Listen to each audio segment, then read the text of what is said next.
All right. So, yeah, look, hi, everyone. Again, thank you for joining us. Thanks for joining us today and tuning in. We're really glad to have you all here. Um, so today we're going to be going through the PIX4D environment, but predominantly around the PIX4Dcatch solution. So it's great for surveying, construction, civil projects, and I think you'll find with today's presentation that it might just tick over some more thoughts about what else you can use it for. But just for a little bit of groundwork here, this recording will be session will be recorded and made available for online viewing later. We'll have some time at the end of the event for any questions. You can add them to the chat as we go, not a problem. I'll try and respond to those as we go. But for the moment, we will only have the presenters that will be able to talk. And we'll open the floor afterwards. So yeah, happy to entertain any questions you might have. So let's kick off. I think, firstly, I just wanted to just break it down a little bit into the three major components. But you're definitely going to need a phone for starters. No, sorry, I've gotten a little bit ahead of myself. So today I will be your presenter. I'm Brad, obviously at the top. Rowan Bird, we've got here from Seymour Whyte in Victoria, and Alex from PIX4D. So he's going to be able to give us some, between Rowan, who's going to give us some local context and how he's using it, and then Alex as well will be there for some high-end sort of explanations around the PIX4D environment and maybe answer any more high-end questions later on if you do so wish.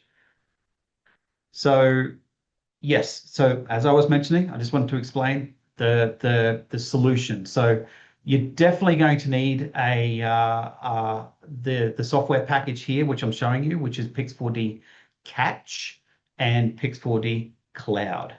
So the phone that you'll need, it will be an iPhone, preferably, with from a iPhone Pro 12, Pro Max, and above.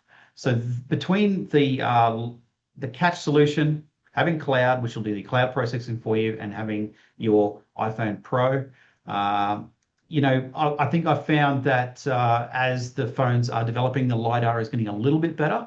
But we're excited to see what the 17 is going to do with it for us as well. So the new RX2 is here as well. This is the RX that we currently have, which is for the solution, but you can see that it quite simply screws onto the handle and then attach it to your phone with an SP case. And there's your solution right there. Really easy to use, really easy to connect. And as you can see, the RX consumes via Bluetooth via an MEA stream. And instead of getting a GPS correction that'll give you meter accuracy, you're getting it down to centimeter accuracy with the GNSS receiver. And in this case, from Emlid. So what I'd like to do now is just pass over to Alex. So Alex, like I said, from PIX4D, he's going to do a quick presentation on the environment, how PIX4D has developed this solution, and maybe answer some questions that you might have as well. Thanks, Alex. Okay, thank you for the introduction. Let me share my screen. Looking all good, hopefully. So I'm Alex Ariga from PIX4D. I'm stationed in the Tokyo office, mainly looking over the APAC region. So I will briefly walk you through who we are and what we do, and hopefully give you some insights of what PIX4Dcatch could do for you.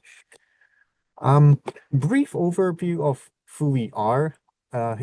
It's a long text, but long story short, we are a photogrammetry software provider. What we do is we provide solutions that transform your images into survey-grade maps and 3D models. And we provide worldwide professionals 3D models and 2D reconstructions with accuracy and efficiency. I mean, there are a lot of industries that use PIX4D software, and hopefully this use case could fit into one of your needs. where we are stationed, there are mainly 6 offices around the world. Where I am is in the Tokyo office in Japan, but we have office in Switzerland, Lausanne. This is the headquarters, but we also have Spain, USA, Germany, and Romania. So this is where we are, and partners are located literally everywhere worldwide, including Australia. The solutions and the kind of products, there are quite a lot of varieties depending on what you are doing, what kind of industry you are in. But today's emphasis will be mainly about PIX4Dcatch and the two software, Clyde and Matic, which revolves around PIX4Dcatch. So let me give you a quick recap of what photogrammetry is. So we take images as an input, so drone or PIX4Dcatch smartphone images, and we take that as an input and we provide these 3D reconstructions as an output. Not only that, there are quite a few varieties of things you could do. You could produce a point cloud output, which is a collection of points. You can also make a 3D mesh, which is more like a connected, I guess, 3D model. As a 2D output, there is a DSM, which is basically a color map of your elevation, and also a ortho mosaic, which is kind of like Google Maps images, all the images stitched together and looked down from above. There's also this new feature called Gaussian splatting. This provides a photorealistic, beautiful rendering of your 3D space. This is another thing you could do. And these reconstructions you could make, but not only that, you can make measurements of things you need to measure. So including measuring points like coordinates, you can measure distances, volumes. You also could trace the elements in the scene and vectorize and make like a technical drawing as a final output. So there are quite a few things you could do with PIX4D. So let me dive into the main topic for today, which is PIX4Dcatch. This is the app you could install in your smartphones and iPad. You can download this for free from the App Store. So if you have a smartphone, I highly encourage that you would install on your smartphones. And Brad already gave an overview of what it would look like as a capturing device. So you install PIX4Dcatch on your phone and you attach this Emlid Reach RX. This is the GNSS receiver. And this will allow you to capture your scene with GNSS centimeter accuracy. How the entire workflow works is you basically have 2 options. You start with the middle, which is PIX4Dcatch with Emlid Reach RX attached, and you basically scan the scene. How you scan the scene is you basically hold the device and like literally walk around the object you want to make a 3D model of. And the easy route is to upload your scan to PIX4D Cloud, and if you wait some time, the 3D model is automatically saved in your account. So you launch PIX4D Cloud from your internet browser and all the data is there. The other approach is you could use the desktop solution, which is PIX4D Matic. PIX4D Matic provides a lot of processing options. So if you are the more of an advanced user, PIX4D Matic might be a better choice. If you are, let's say, you're not an expert in photogrammetry, you just want 3D output, then PIX4D Cloud might be the better choice. So it depends on what kind of person you are, what kind of needs you want. So there are basically 2 options you can choose from. So that's how the entire workflow works. So let me show you what kind of things you can capture. There are many use cases around the world. One common use case is capturing underground utilities. So you dig and lay out your pipes, and before you put dirt back, you can make a 3D scan and you have a record of where exactly your pipes are. So you can know exactly where things are, even if the place is already covered. So that's one thing you could do. Other use cases could include like capturing small scale rivers. I mean, in these cases, there are cases where flying a drone could be just an overkill. If your scene is not that big, it's easier to just walk around with a smartphone instead of flying a drone. So in those cases, this might be a very good approach. And maybe this could be an additional information. In some countries, the police use PIX4Dcatch for capturing, say, accidents involving car crashes.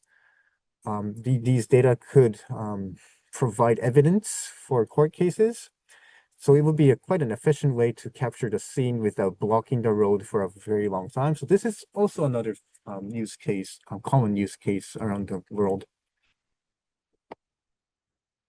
One thing I could add is it's not either drone or smartphone. It could be a blend of two.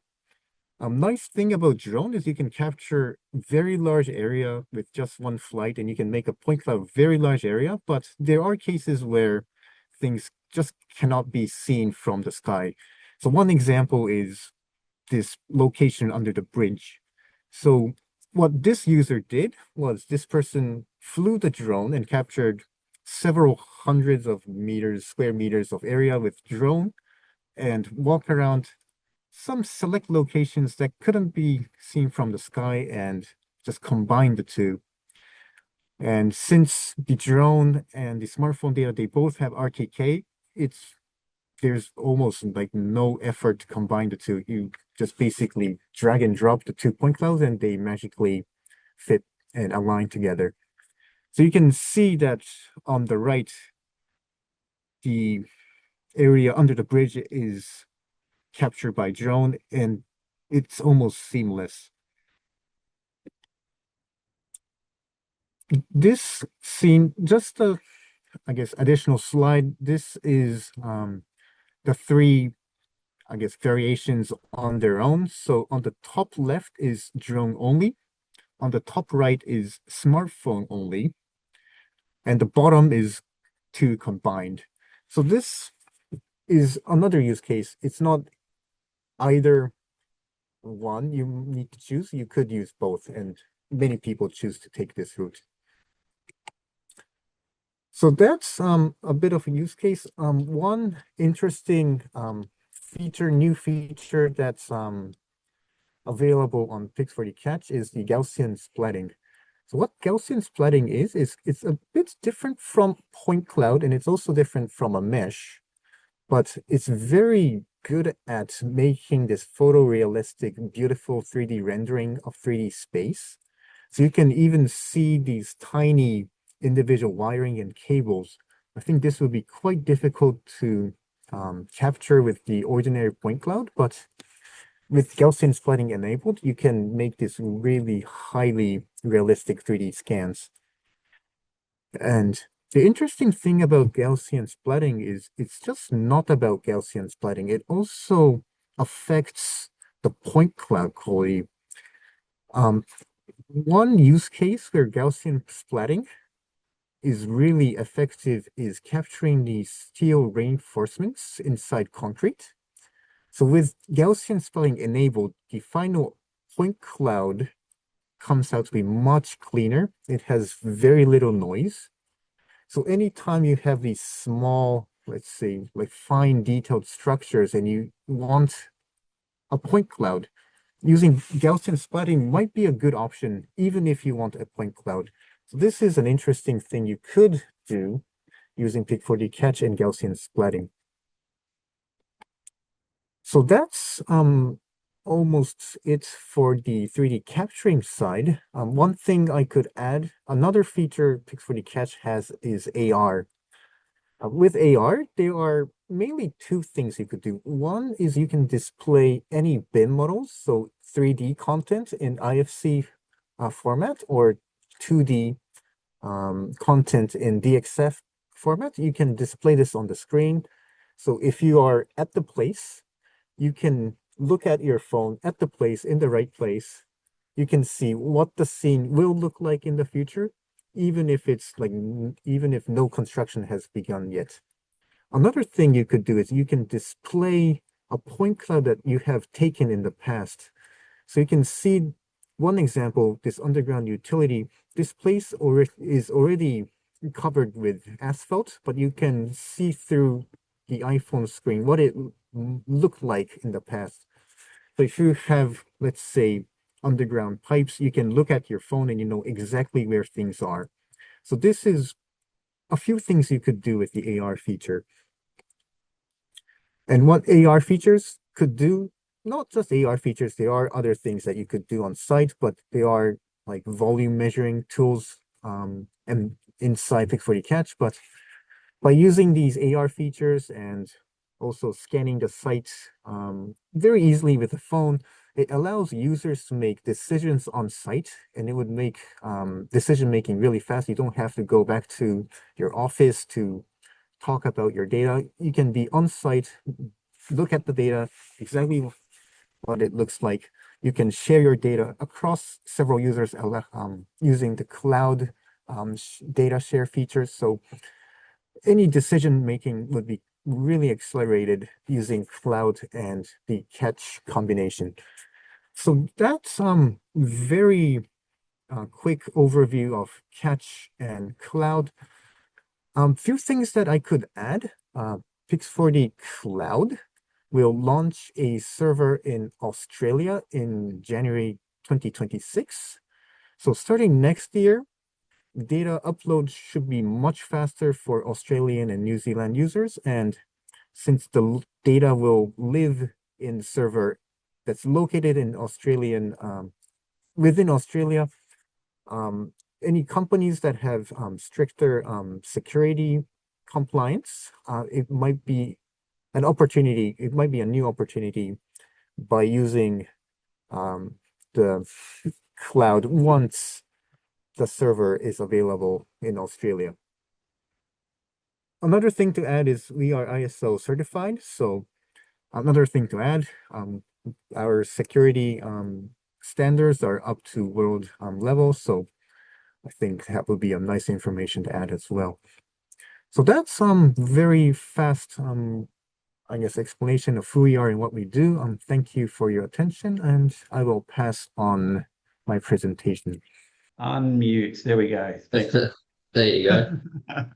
So yeah, thanks again, Alex. Really appreciate your time on that, mate. It's I think it's a really great overview, and I think realistically, from what we've seen there, it really comes down to what can you get out of it. It's I think you know, I've got a few customers that are using it anywhere from construction to quarry. I've got archaeologists as well. So, I remember last year I had a conference in Sydney for Sydney Build, and there was a lot of interest around fashion, even as well as even building construction and building design or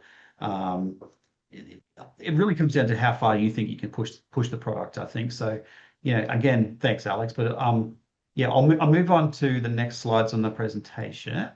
And I think, realistically, the visualizing before you start, I wanted to just break this down a little bit. And from where Alex was saying before, where you can bring in your IFC files or your BIM images, or even just as simple as a DXF, it would be a matter of just bringing in those files, opening it up on your phone in the project, pointing it at the ground. And, I had a client a few weeks ago say this is going to be a game changer because we can quite simply point the phone at the ground and make sure the positioning's right before we even put a shovel in the ground. That will really open it up to a level of confidence that is a little bit more visual before you even start. Because imagine starting off, the trench is in the wrong position, and all of a sudden you've done this long trench that's 2 or 3 meters off in whatever direction, and you've got to backfill, shut down. It's just going to cost you money. It will just save you dollars before you even start your project. So you can see here on the screen, there's a little shot there of visualizing where that IFC will go. So visualizing before you start, visualizing before you go, and document when it's done. So let's have a look at those a little bit further. So as I was saying, saving time and money. before you start, and communicating with your team from the office to the field. So again, imagine having a project manager getting out of the vehicle, putting the solution together, pointing it at the ground, and then with the greenfield site, being able to kick off with confidence that everything's where it needs to be. So as it says there, identifying problems and opportunities before they even start. So, involve your project managers early. The beauty with the solution as well is that you can take off that RX and use it as a survey GNSS receiver as well using Emlid Flow. It's a pretty good solution that covers a lot of different aspects. So, how much is a misaligned trench going to cost the company? Could be $10,000 a day in shutdowns. It's really hard to say. So get a GeoReference DXF or a 3D drawing. And so long as they're GeoReference, use the AR function, see where it's got to go before you start. So once you've confirmed where everything needs to be done and you've got your job started, this slide here, you can see where a scan has been created after the construction has started. This is going to, give you the confidence that you can report on the run. So a quick scan of the trench, uploading it to PIX4D cloud will allow the office to review everything as you're working.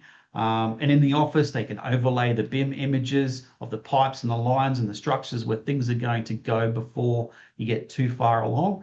And then the project manager or the surveyor can check the alignments of everything using the AR feature within those design aspects. I think that's really powerful. And also moving on to the final scan. So imagine coming back afterwards, picking up the surface.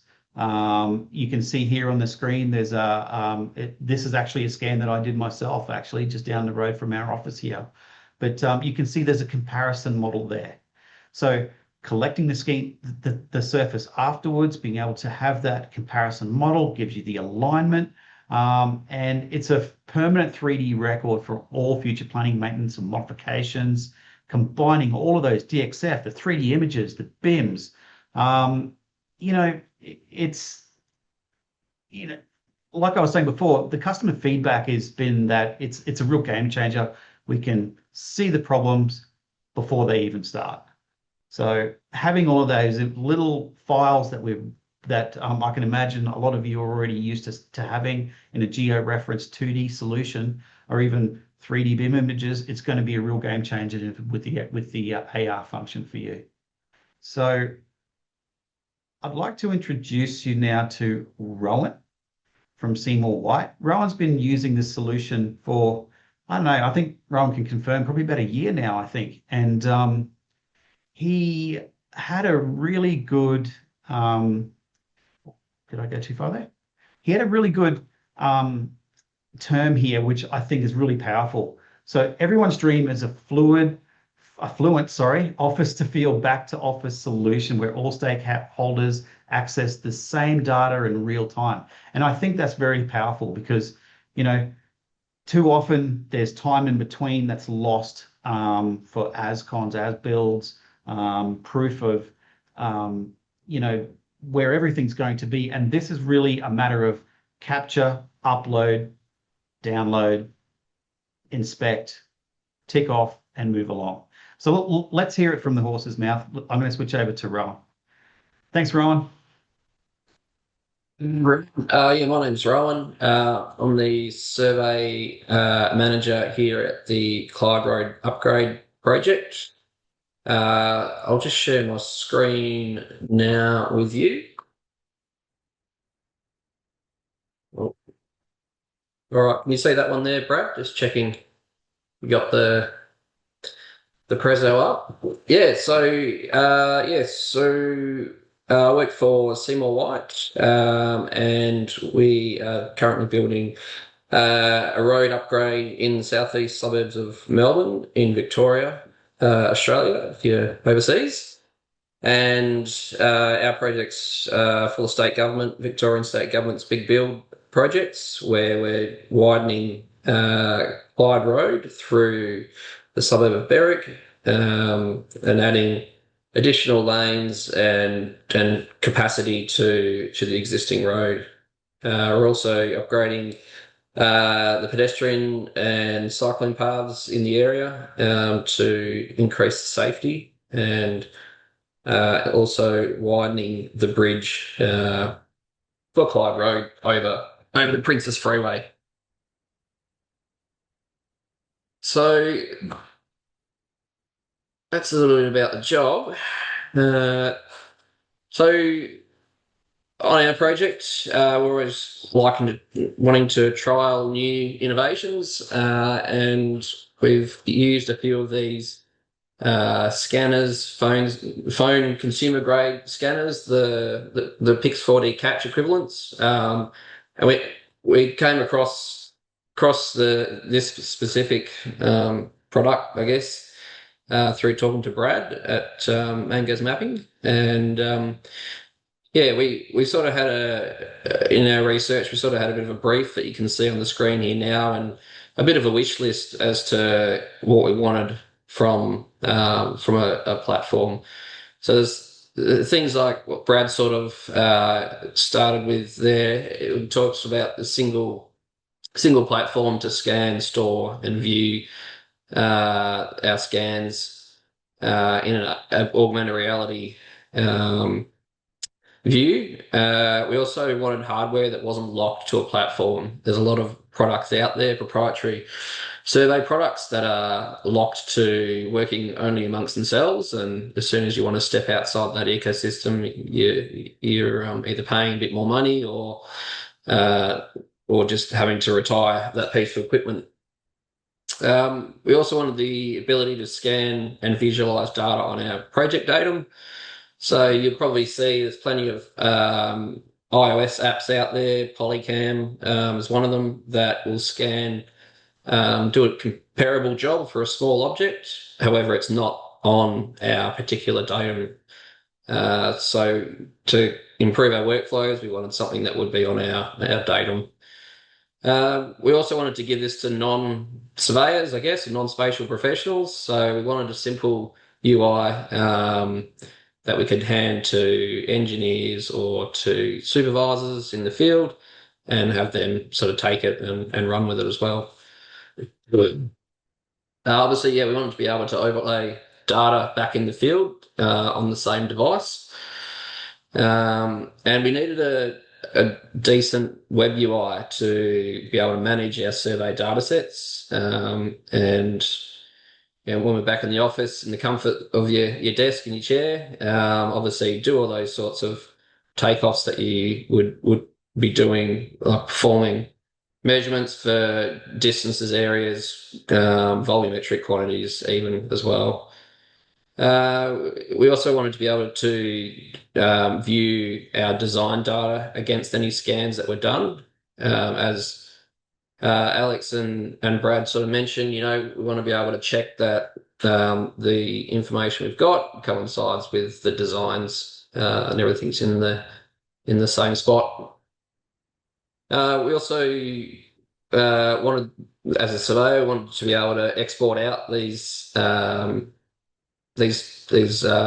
sets as well, and not just have another silo. So we're able to export them out as the meshes as a OBJ file, and point clouds as a LAS file, and our orthomosaics as well as an image file. So it's not just once it's in there, that's it. It's quite good or quite easy to export data out of it.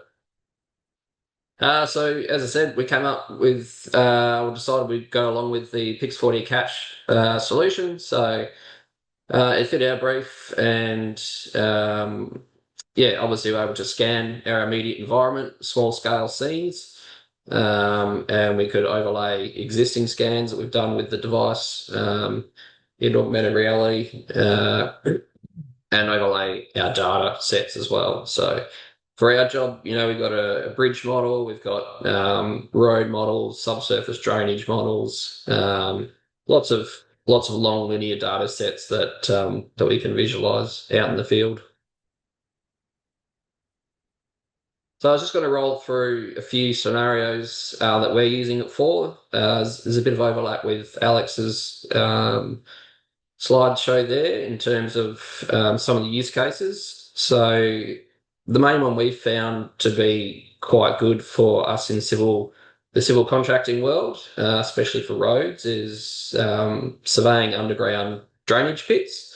So the photo on the right there is a pit chamber that's under the road, and traditionally, prior to any design works, we'd be going out surveying these pipes and pits and uh, picking up the locations and the levels of all the assets.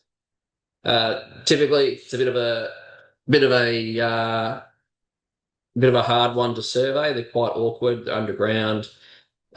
Typically, we don't access them, don't go in them, so we can't really just hop down and whip out the tape measure and measure the length, height, and width of the pit. So we try and measure everything from the surface, which brings about some inaccuracies.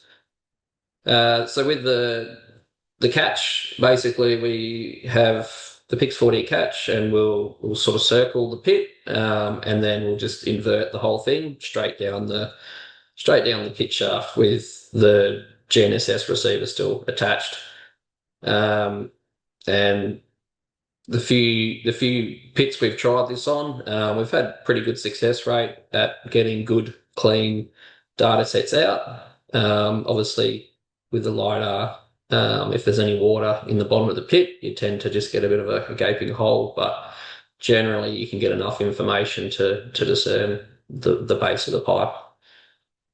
So yeah, it's great for us. It's reduced our safety risk in terms of uh, hanging tape measures and things all down the pit and trying to sort of stick your neck in to have a look. We just simply put the pole all the way down with the PIX4Dcatch system on it.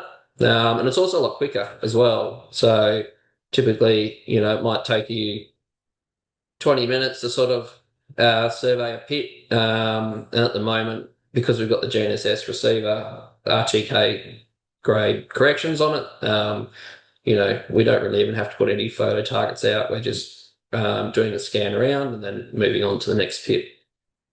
The thing that sold it for us is we've done other scans down the pits where we've lowered a terrestrial laser scanner down the pit on a tripod, and you're sort of lowering tens of thousands of dollars down the pit basically, and every time you put it down, you're sort of hoping that it comes back in one piece without being damaged. So, this is a 5K sort of circa hardware that if it went down and something went wrong with it, well, it would be less devo if we lost that versus a tens of thousands of dollar TLS.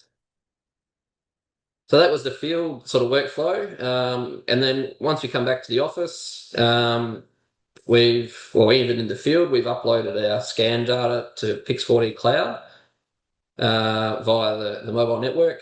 And generally for the small pits, they probably take half an hour to process in the cloud, and then they're available in PIX4D Cloud for other users to sort of do some takeoffs with. So the pictures on the right here, we've sort of probably can't read some of the dimensions, but we've sort of been taking the length, the width, and the height of this pit chamber, and also using its point and inquire tool to pick up the inverts of the pipes. And so once we've done this, we can do some takeoffs. We can share it with anyone as well, anyone we want. The other handy feature, which Alex sort of mentioned, was obviously it's taking hundreds of photos as part of the photogrammetry process. So we're also able to inspect areas of the pits. And as you can see, the UI tool in PIX4D Cloud's pretty good. You can just select an area of the scan, and it'll pick up the closest photos of that area, and so we can get some high resolution images. We're using a iPhone 16 Pro, so it's a good camera, sensor on it. So this is just a photo of one of the PIX4D Cloud UI, just for one of the pits that we did from the top. So again, in terms of accuracy, if there's any surveyors on the line, you're probably wondering what sort of accuracy we're getting. Generally very good. This is a precast pit, and it's 1 metre wide by 750 mil. And if you can make out the numbers on here, the actual dimensions that we've taken off are pretty well exactly that.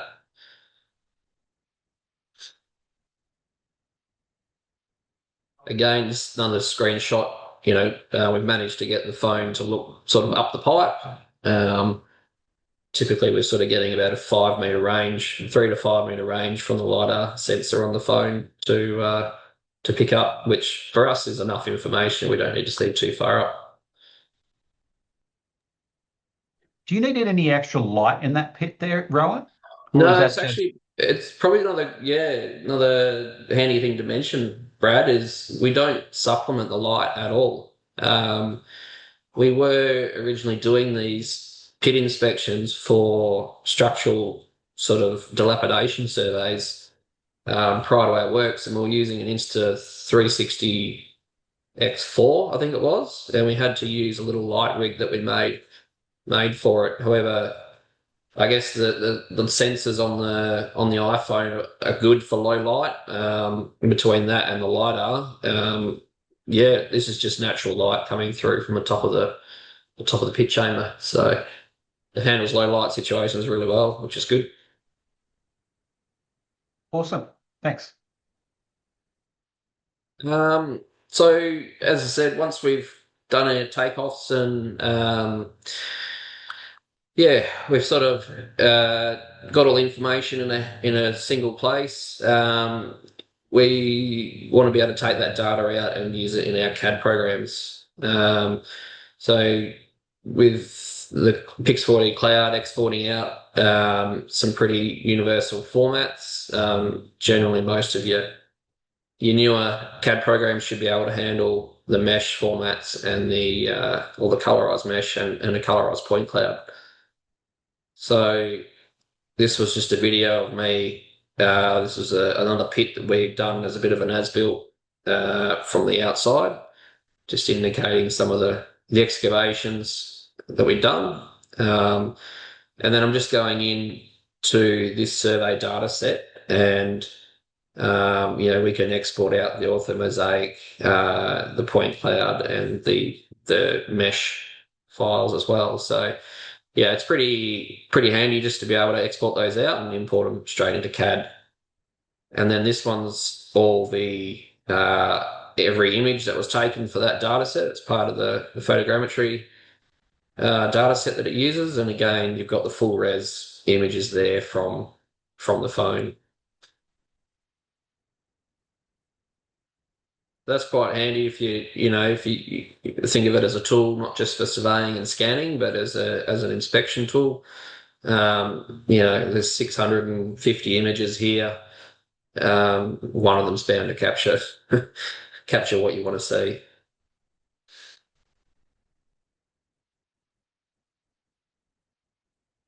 So as mentioned before, we also were using it for scanning utility trenches.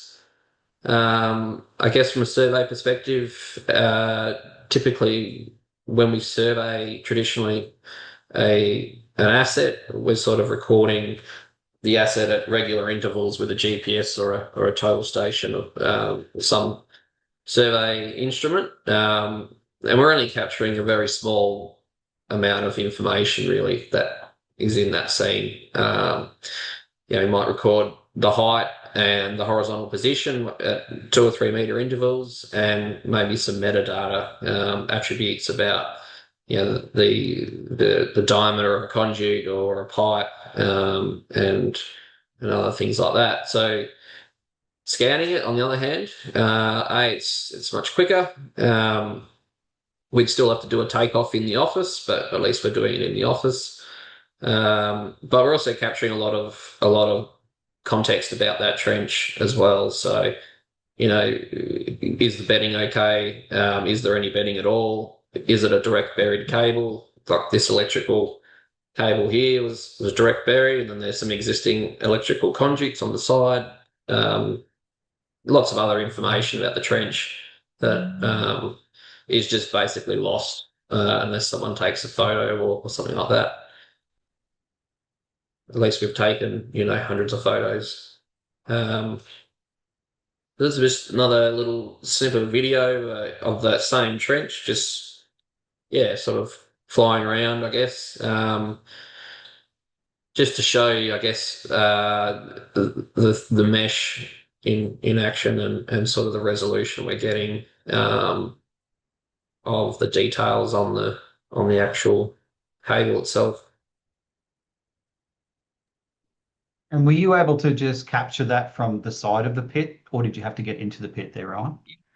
This is a pretty small pit. It wasn't that deep, but I didn't actually go in. There were some guys working in around it, still installing the cable joint. So I didn't go in. I just sort of scanned it all from the from the side. So as I said, you can get sort of 5 meters range with the LiDAR, and obviously the photo side of things will probably assist to get further than that. Yep. Yeah. So again, utility trenches in terms of overlays of existing trenches that have been built. This one here was one of the very first scans that I did in our car park of our site compound here, and we were putting in some conduits for the lighting. I think you can see the light poles just behind. And so I managed to capture it without any conduits, but the trench is still there, and you can easily see, post that trench being filled in with the conduit. It's just as simple as sliding that toggle bar up and down.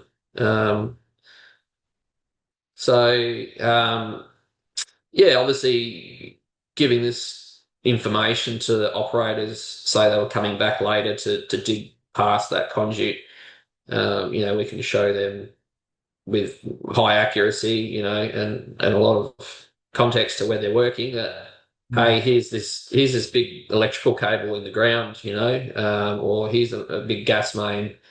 Obviously, everyone doesn't want to strike a service, but, there's probably a difference between putting paint on the ground and saying, here's the service versus, showing someone this to sort of drive home the point about working around live utilities. How have the other team members sort of, reacted to you showing them this AR? I mean, it feels a little bit. I mean, this is obviously only a small trench, but I know that larger trenches can be quite spatially strange to walk over the top and see something like this, like under the ground. How's the rest of the team reacting to that? There's a few sort of high risk assets, I guess, we have on the project, and when we've excavated around them, we've tried to scan that excavation and the asset as well. And it's great, especially for the operators. They probably get the most pick out of it, I guess, or most benefit. A lot of the guys just don't have any concept of, I guess, where the technology's at and what things can be done today. So it's great to put that in their hands, and they're a bit blown away really as to sort of seeing that, oh yep, there's the service, there's the, there's how it was 6 months ago. And it's sort of, as I said before, it sort of drives home a bit more awareness for them to be cautious of what they're doing around that utility. So yeah, absolutely. I mean, I can imagine, like I can see in the attendees list here, I've got a few locators in here looking at this. And I can imagine that, having this in a before you dig kind of situation is just going to be a game changer for everybody. That's it. It's the fact that it's on our project datum. We're on GDA 2020. That's our datum. It's a common datum throughout Australia. So, if you've got the data on that same datum and you're coming up to a new sight unseen, in theory, things should just overlay.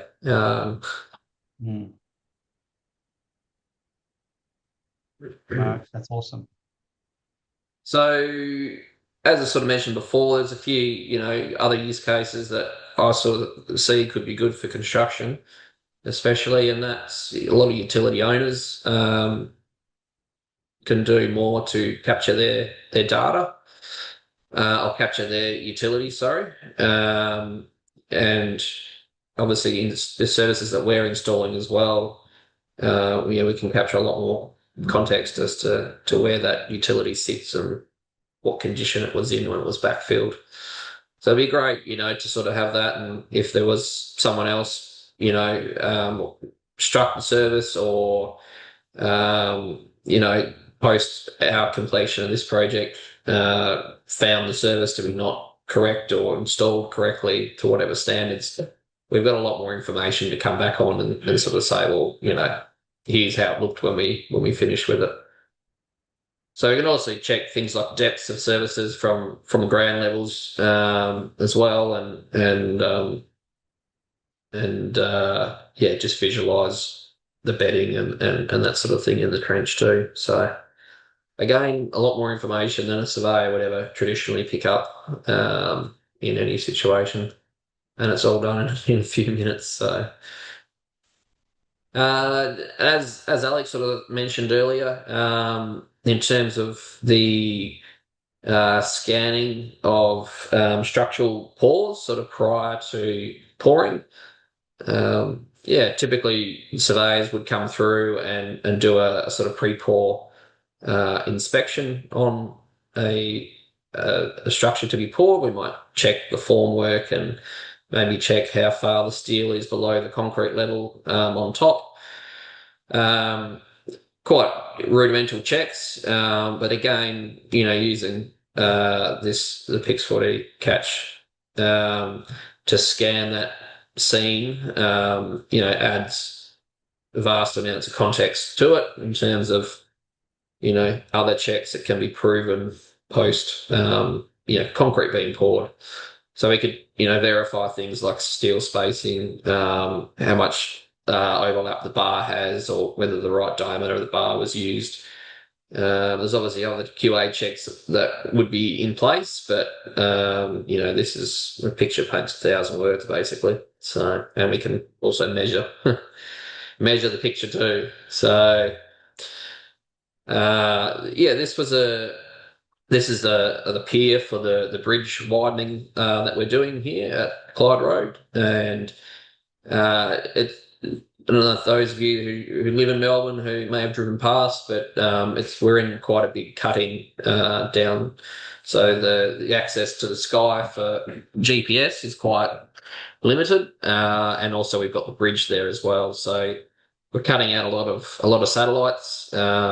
However, we sort of thought we'd give it a try to scan that footing and see what comes back without touching it. Basically, just let it do its thing. And so we scanned it, and then we were able to overlay our IFC file for the bridge into PIX4D Cloud and visualize the scan data against the design pier. So it performed really well, actually. I was surprised at how good it was able to position itself against our design without any sort of input from us other than walking around holding it. So yeah, it's pretty good.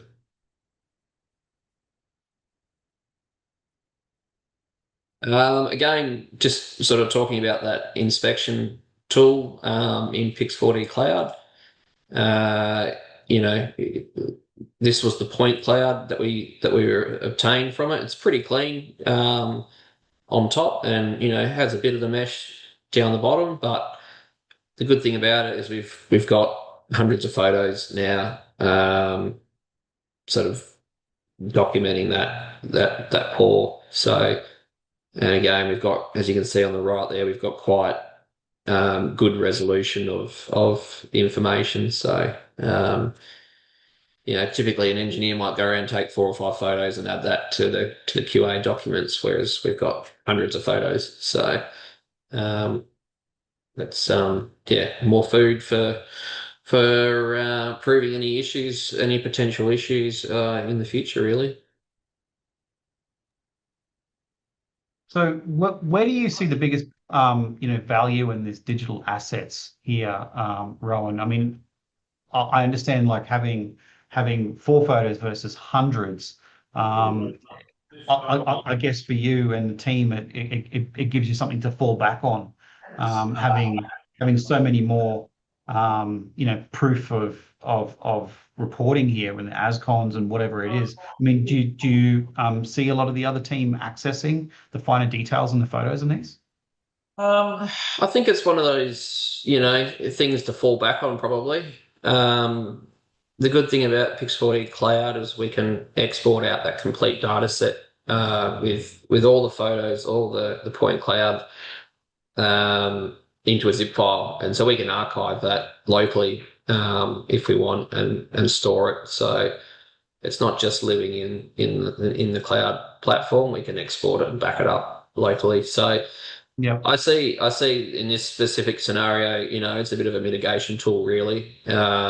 You could use it on so many other scenarios for, anything that's being constructed as a great documenting tool to document how something was constructed. Not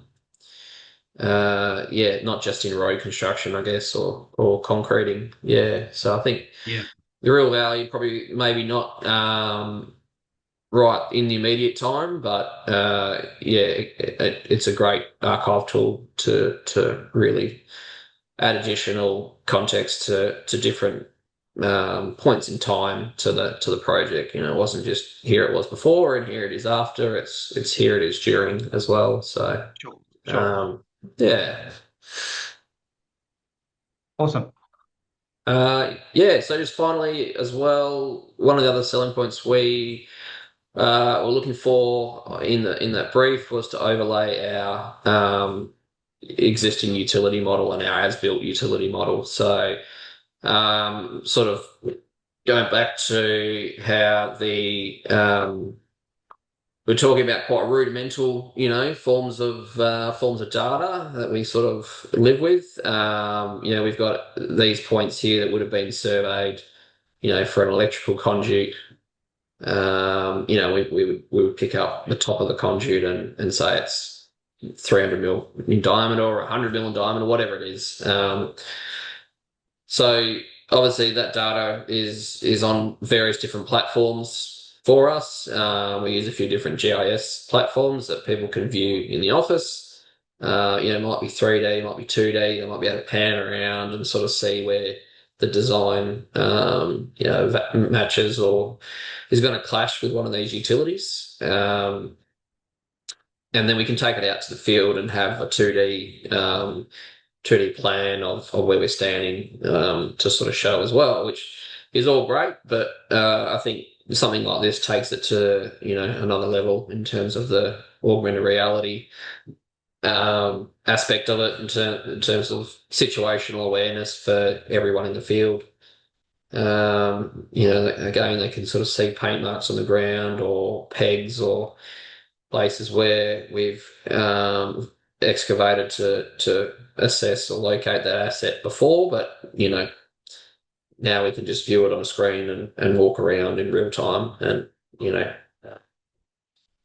see how everything relates in that way, which is great.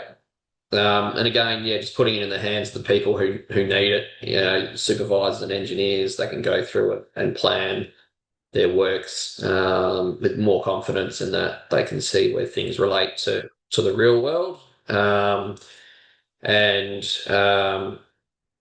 obviously the operators as well, as I mentioned before, it's great. They can sort of, if they're excavating nearby one of these assets, they can see, oh yeah, well I can see where I'm digging and I can see where that asset is, even though it's invisible, it's underground. So so that was another aspect that we've been using it for as part of our sort of daily works here on site. And that's the end of my one there. Thanks, Brad. No, that's amazing, Rowan. It's I speak to people every week about this solution, and it's honestly, mate, it's more valuable coming from yourself. So thank you very much. I've got, over the last few years, I've done a lot of different scans for a lot of different applications myself. I've just, walked down the street, found different applications that I think might be valuable to somebody. So if there's anybody out there in the webinar that's interested to know more, I like to think I've got a good chance that I might have a good sample for you to have a look at. And, I saw Nolan put a request up as there about the reporting side of things. Mate, again, more than happy to share a sample with you so you can extract those files and have a look at those for yourself. So, yeah, let's move along to the next slide. I think, realistically, we're going to just have a look at the products now.